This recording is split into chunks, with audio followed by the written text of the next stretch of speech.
Hello everyone, and welcome to another episode of the Tombstone Tourist. In last week's video, I wrapped up my visit to Alabama by visiting the grave of George Goober Lindsay. This week, I moved a little ways to the west to Monroe County, Mississippi, where I'm going to be visiting the final resting place of one of the early comedians on the Grand Ole Opry.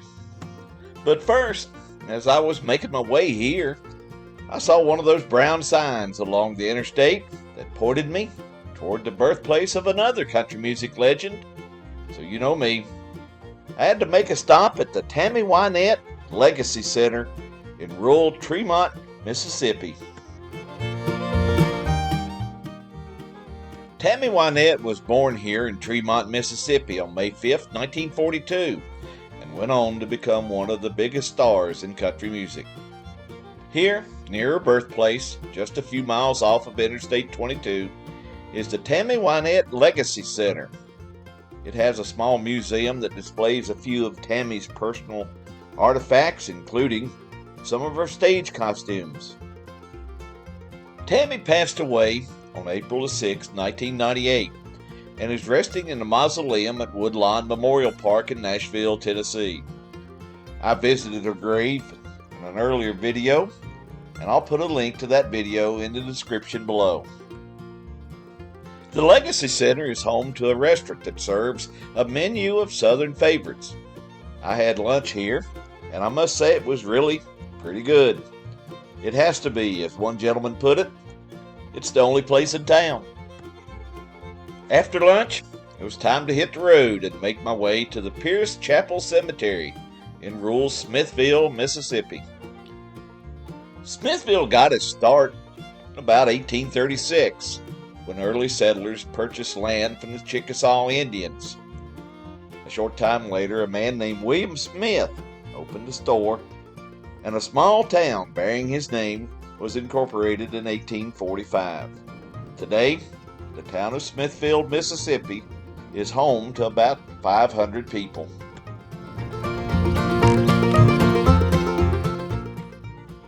About 5 miles or so east of town is the Pierce Chapel Free Will Baptist Church.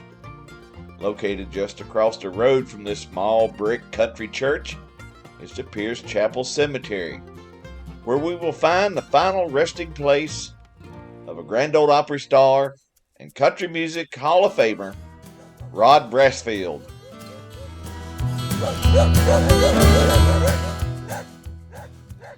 I apologize for this dog. It barked at me the entire time I was here.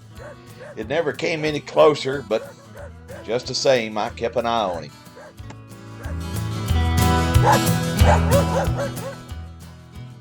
Rodney Leon Brasfield was born here in Smithville, Mississippi on August 22nd, 1910. He began performing and touring tent shows during the late 1920s with his older brother. These tent shows took him to places all across the South, including Nashville, where he met the Solemn Ole Judge, George D. Hay.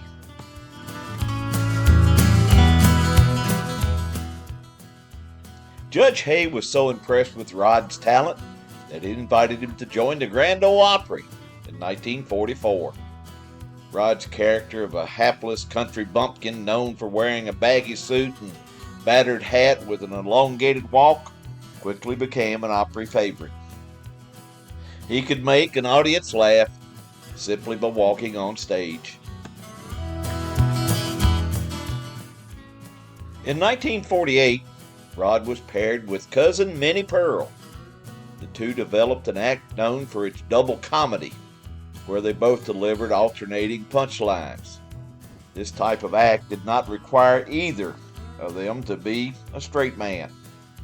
Rod and Minnie became one of the Opry's most popular duos. On tour, Rod often performed a ventriloquist act with a dummy that he named Bocephus. Hank Williams Sr. nicknamed his infant son, Hank Jr., Bocephus, after Rod's little dummy.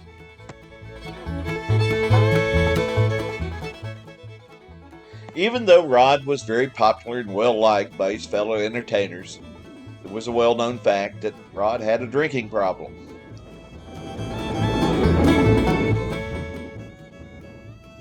Rod's drinking led to some health issues, which eventually led to an early death. Rod Brasfield was only 48 years old when he passed away from a heart attack on September 12, 1958. He was laid to rest here in his native Somerville, Mississippi.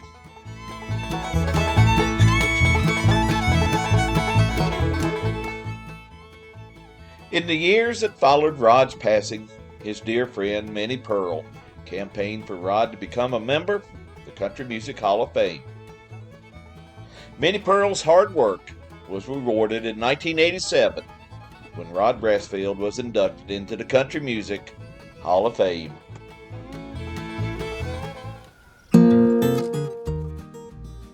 Well, I'm going to end this video here in Smithville, Mississippi, at the grave of Grand Ole Opry star Rod Brasfield. How many of you out there have ever heard of Rod Brasfield? Better yet, how many of you remember those wonderful skits that he used to do with Minnie Pearl? If you do, please share those memories with us in the comments. And if you enjoy my videos, I hope you'll please consider subscribing to my channel if you haven't already done so. And as always, I really appreciate a thumbs up. Now, until next time, please remember, life is a wonderful journey. Be sure to take time and enjoy it. And I'll see you down the road. So long, everybody.